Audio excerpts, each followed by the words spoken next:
I have a really exciting dividend video for everyone today. This is a subscriber request. I am in my car right now. I have a busy day, but I made some time. I'm in front of a retail store right now, and this retail store is a store that subscribers asked me to review. They said, hey, Ian, there's a lot going on with this company right now, and I would love to know what you think about it. So I actually spent some time this weekend reviewing the store and going through all of their financials. And so what I'm going to do in today's video is I'm going to do an intro right now to give my high-level thoughts on this store. And then later, when I get home later tonight after work, it's going to be late at night, but I'm going to film a video with my whiteboard that has all of the financials that I looked into, because there are a lot of interesting metrics on this store. And you may be thinking, what store is this? What is this that you're reviewing today? Which company, which stock? And I'm going to give you a hint right now. I want to see if you guys can guess. It is the home of the longest receipts that you have ever seen. So here's a receipt. I just went inside. Yep, there it is, CVS. And so if you have ever shopped at CVS, you just know it. Check this thing out. Look at this.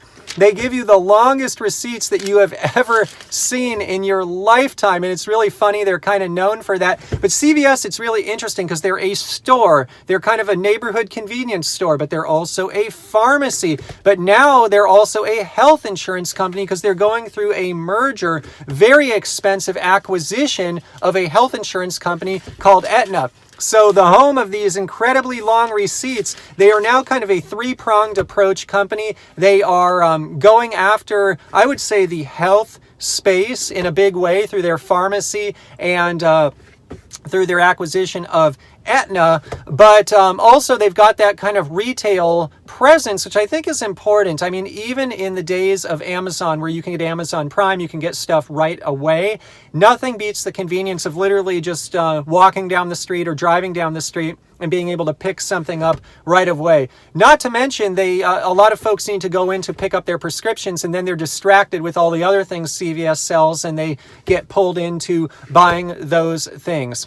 I'm going to tell you at a high level, I personally have some concerns with this company, and I will not be buying this company. Some of my big concerns are, one, the debt level. They are having an enormous, they already have a lot of debt. They're going to have even more debt because of this whole Aetna thing. So I'm going to talk about that later in the video or the segment that I filmed later tonight when I get home from work.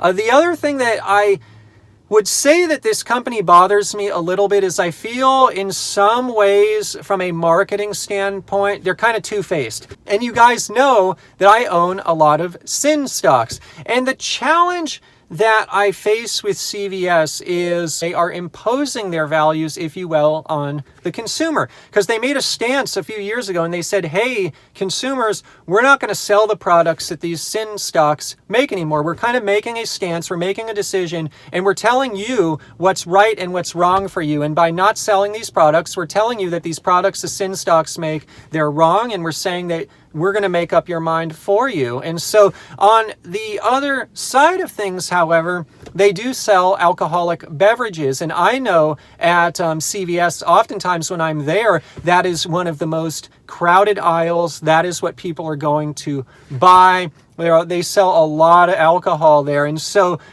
the question is, if they're really a health company and they want to make a health conscious decision, and then they ban the products that my sin stocks make, but they don't ban alcohol, I just think they're kind of making these interesting values-based judgments. And who are they really to say that one product is worse for you than another? And who are they in any respect to make up the mind of the consumer for them? So for that reason, it's not based on numbers, it's not based on anything other than kind of how I feel about the company, but that's important because I invest for the long term. I invest for dividends. I want to be in these companies forever, and I just can't buy this company because of the way they treat the sin stocks. And more than that, philosophically speaking, I am an investor that just has to love the companies that I'm in, and I don't like it when someone tells me as a consumer what's right or wrong for me and makes up my mind for me. So anyways, we got the debt, we got the sin stock issue, and then we got this Aetna merger. And I will tell you, our health insurance system, it is, I worked in the industry for 6 years, and I worked at one of the large health insurance brokers. And I will tell you, our health insurance system, it is, you probably already know this, but it is broken. It is very challenged. And so I do own stocks in the health insurance space. My number one stock of all time, Johnson & Johnson, big medical company. They make pharmaceuticals, they make medical devices and consumer products in the health insurance space. And so, look, I am partaking in that industry, but I will tell you from an insurance standpoint, I just don't want exposure to the health insurance space, the health space through an insurance company. I think there is just going to be a lot of disruption in that field. And the way I look at it, I mean, this may never happen, but if we go to kind of a single payer system or government-sponsored healthcare, companies like J&J, they're probably going to do okay. Maybe they won't do as well as they would have otherwise in kind of a free market, but they will be around because the government is not going to do all the innovation. They're not going to make the drugs. They're not going to make these devices, these solutions. But if we do move to kind of a single payer system or a government system, they're not going to need these health insurance companies anymore. Government's going to become the health insurance company. And so there's just dynamics like that where I see possible disruption on the horizon. Now, look, I think CVS bought Aetna for good reason. They bought Aetna for good reason because they want to be a really integrated company. They really want to have defensible moats when it comes to the delivery of prescription drugs. I think they're concerned. Amazon got approval by 12 states recently to sell, I believe, prescription drugs, because before it was just kind of over-the-counter stuff, but they now have approval, Amazon.com, in 12 states to do this. And so they're going to go head-to-head with CVS. And I think CVS is getting concerned about that. And so to keep their competitive edge, CVS is like, you know what, we're going to go out and merge with a health insurance company. And so anyways, that is a concern that I have about CVS, though, just being in that health insurance space, knowing how messed up it is. Just look from a consumer standpoint. If you guys out there are purchasing health insurance, you're purchasing it on the individual and family market, or if you work at a large company, you have group coverage and you understand how much your employer pays for your coverage, it's just overwhelming to me. It's just overwhelming, the cost of health insurance these days. The percentage that it makes up of a family's disposable income, what they are investing in health insurance, it is just out of this world. And so it's not an area I really want to invest in. It's not an area that I believe is running very smoothly and running very fluidly. I think there's going to be disruption, and I think that there's going to be a lot of change there. And so anyways, those are three things off the bat why I don't like CVS, but there are some reasons I really like it. And the reasons I really like it, it comes down to some of the numbers, especially the top line revenue growth. They're growing really well. I'll point out one other thing. The dividend seems to be kind of stagnant now. We'll talk about that later, but that's another thing that bothers me a little bit. Even during this time of rapid revenue growth, they're not really increasing the dividend, and it's probably because they're digesting this acquisition. They got a lot of debt to work through. Anyways, I look forward later today when I get home. Hopefully I'm not too tired, but we'll go through all the numbers on CVS. We'll talk about this one. It's going to be a lot of fun. And we're going to have a discussion here, as we always do, in the comments section below. Please share your thoughts on CVS. So let's get started with today's video. You'll see me back here in a minute from the segment that I'm going to record later tonight. I wish you guys a great day, everyone.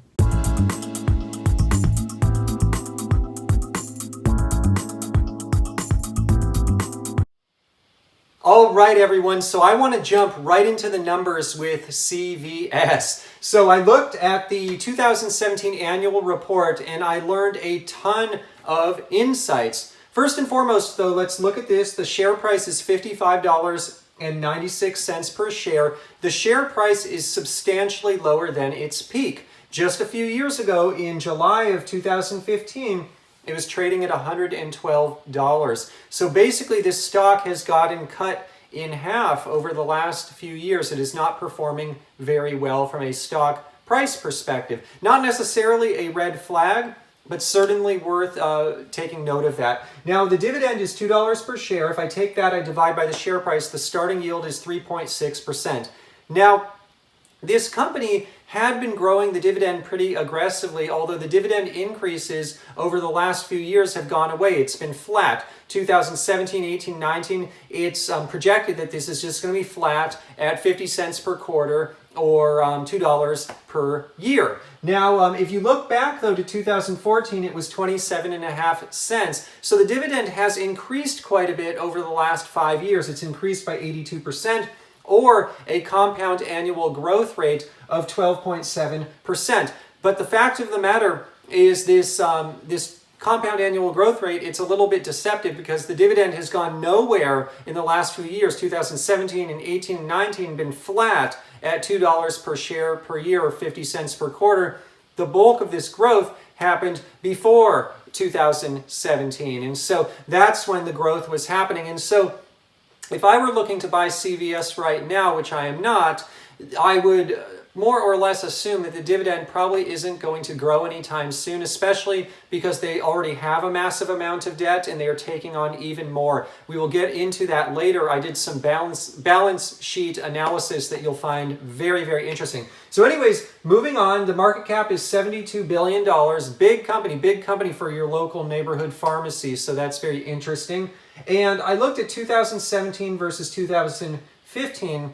They made it pretty easy in the 2017 annual report. So I want to go through that really quickly. The thing that's so interesting about this company is on the surface, it looks like it's doing really well. And they make the numbers look well. But when you dig just a little bit deeper, you start finding issues. And that's what's so interesting about today's video, because this methodology could be applied to any stock. And I think it's important just to understand that certain companies, their financials may look good at a high level, but there are cracks just beneath the surface. So check this out. Revenue up 20.5% when you compare 2017 versus 2015. Huge top line revenue growth. Looks really good. Net income up 26.4%. Looking really good. Shares outstanding is down 9%. They are decreasing the amount of shares outstanding through share buybacks. Again, looking kind of good. And even more outstanding, earnings per share up 39.6%. That is just fabulous. So everything so far looks really good. What's not to love? Everyone loves CVS. So moving on, stores are up 1.9%, looking good. They're slowly increasing their stores. Here is a huge red flag for me. When I look at net cash provided by operating activities, it is actually down 6.2%. So at the end of the day, in my opinion, one of the most important metrics is cash flow. How much cash is being generated from the business? Because when one looks at other numbers like earnings per share, sometimes they can be a little bit misleading. Anyways, revenue's looking good, net income's looking good, earnings per share is looking good, so everything's looking good. But at the end of the day, the cash flow that the company is actually receiving, it is down. And so that was the first issue that I found that really, in my opinion, was a little bit troublesome. Moving on, I started looking just at their pharmacy versus their retail segments. So this company operates, they obviously have stores, and the stores have a pharmacy and retail, and now they're in the health insurance business with the Aetna merger, but that doesn't surface in their annual reports yet, so I'm just looking at pharmacy and retail. And pharmacy revenue is up 2017 versus 15 by 30%. Operating profit is up 19%, but their margins are down. Their operating margins are down by 8.5%. So yeah, they're driving more revenue, but the revenue is coming with thinner and thinner margins. And so that is something to be cognizant of, something to potentially flag as a red flag, but it doesn't bother me too much. Here's what bothers me more. Retail. Revenue is up 10.3%. But operating profit is down by 9.5%. Operating margins are way down by 17.9%. And so they are facing some challenges in the retail environment. And when I look at the balance sheet in a minute, you'll see why I'm even more concerned about retail, because they carry a lot of inventory on their books. They value the inventory very aggressively in terms of their assets, and I think it's quite misleading, and I think they're overvaluing their inventory, especially when they're in an environment where their retail business is not doing as well. It's shrinking in terms of the operating profit, and I certainly think they're carrying the value of their merchandise too high. So moving on, just some subjective stuff here, but as mentioned, earlier today. By the way, I'm now home from work. It's real late at night, like 11:30, almost midnight actually. And so I'm just trying to close out this video before I go to bed. But as I mentioned earlier today in the first segment of this video, Amazon got approval to sell drugs, prescription drugs, in 12 states. And so that is a big deal. They are going to go head to head most likely with companies like CVS and Walgreens. So certainly something to watch out for. Also, this is just horrible, especially in light of what you'll see next on my balance sheet analysis. Basically, these guys did the third largest bond sale of all time. They raised $40 billion through selling bonds to finance the Aetna acquisition. This is just a tremendous amount of debt. It really worries me when the market cap of this company is $72 billion and they're taking out another $40 billion in terms of debt. I think at a certain point the debt service is going to become overwhelming for them, especially when their cash flow is already facing some challenges. And so now let's take a look at this. I don't know if you can see everything here because it's kind of getting lower on my whiteboard, but in the 2017 balance sheet, these guys already have a lot of debt, and this is before the $40 billion from Aetna. So the $40 billion from Aetna was announced in, I didn't write it here. Yeah, 3/6/18. So that was announced in March of 2018. Everything here on the balance sheet analysis is before that time. They already have $30.6 billion of short-term debt and $22.1 billion of long-term debt. So these guys already have $52.8 billion of debt. You're adding another $40 billion on there. These guys will have $92 billion worth of debt. Let me repeat that, $92 billion. That, for me, is such a red flag. I would not want to buy a company of this scale because their scale is not that impressive to warrant this kind of massive debt. This is just massive, massive debt. And to make matters worse, they're carrying inventories on their books at $15 billion. They're carrying goodwill on their books at $38 billion. Goodwill at $38 billion just seems way too high. And then they have other intangible assets at $13 billion. So intangible assets, goodwill, cash, by the way, was negligible. There's next to no cash on the books. And so their intangible assets, goodwill, and inventories are valued at $67 billion. And so even before the Aetna acquisition, in my opinion, these guys had a negative book value. They don't portray it that way on their balance sheet because they have their assets greater than their liabilities. Assets are $67 billion, liabilities $52.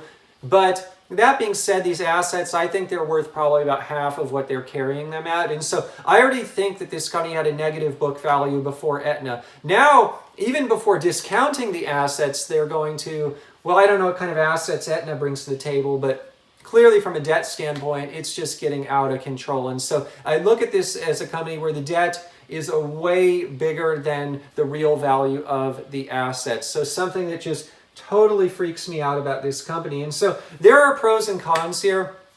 I think in terms of pros, they're trying to be very strategic, positioning themselves as a healthcare company. I think they're taking a stance in that regard, and they are, I think, being very creative about what they're doing with this whole Aetna integration and with their pharmacy. I think they're on the cutting edge of the pharmacy space. So I think they got that. And historically, they've had some good dividend growth. But for me, the deal breakers are the fact that the dividend growth has been pretty much plateaued, that they are making this major acquisition and racking up too much debt, and that cash flow is actually tapering off. So I think there's some stuff going behind the scenes here that is boosting net income, boosting EPS, earnings per share, but it doesn't show the full picture. And so if I were to dig a bit deeper, that's where I would want to probe. I'd want to understand a bit more what's going on there and why the cash flow is not following suit. And then certainly from a philosophical standpoint, again, because I just think they're imposing their values a little bit too much on consumers when they ban the products that my sin stocks sell, but then they're carrying liquor. I certainly think that, why are they doing that? It just doesn't come across to me the right way. And so at the end of the day, I just can't get behind this company. It's not a company for me. Now, I do understand there are people here in the PPCE and community that own this company. They love the company. I certainly wish you guys the best. If I were to pick a stock in the pharmacy space, I think these guys are on the cutting edge of things. I think what they're doing with Aetna, even though it's costing them a lot of money, probably puts them a step or two ahead of Walgreens. And so I wish you guys, I totally do wish you the best. And look, just because the stock is not for me does not mean that it does not work for other people, and it does not mean that the performance will not be good. I'll give you an example. I did a video a while ago, I'll link in the description below, about waste management, and a subscriber's asked me, hey Ian, I think you're wrong about waste management, take a different look. They actually raised the dividend recently quite a bit, and when I did the waste management analysis, I don't think it's a bad stock, quite frankly. I think it's a good stock for certain people in the dividend game, but it's just not for me. And that's what the thing is. I have 40 stocks already. I'm really picky about what goes in my portfolio, and it just has to click. It has to work for me. This one does not click for me, but it may click for you. It may work for you. And that's the thing here. Not all of our portfolios will look the same. They should not look the same. We are going to have different preferences. And I know that waste management is working for people, and I'm happy for that. I'm very happy. And I wasn't in that video trying to say, like, look, it's a horrible stock or anything. It's just that one's not for me. Same here. CVS could do very well. I would actually bet in the long run that this will be a company that probably continues to do reasonably well. But what I'm saying here is there's enough red flags, there's enough high-level stuff where it just does not resonate for me, that it's not for me. And so I think as you go home and you're building your own portfolio, dividend stocks, you want to think that way. Just because a stock is good or potentially good for other people, it may not be good for you, and vice versa. Just because a stock's good for you, it may not be the best stock in the world for everyone. We're all going to build our own dividend portfolios. But I'd be curious, check out the comments below, join the description, join the conversation, share your thoughts on CVS and other pharmacy stocks. Are you in these stocks? Are you not? What do you think about them? Do you agree with what I'm saying? Do you disagree? We have a thriving community here. I love the discussion. I can't wait to see what you think below. And please, if you have not done so already, the best way you can thank me is by subscribing. Please go ahead and subscribe if you enjoy these videos about dividend investing. Once again, I am incredibly tired after a long day of work, but I hope this video is dropping some good knowledge that is beneficial for the community. Before I leave today, in terms of a full disclosure, I am long on Johnson & Johnson, ticker symbol JNJ.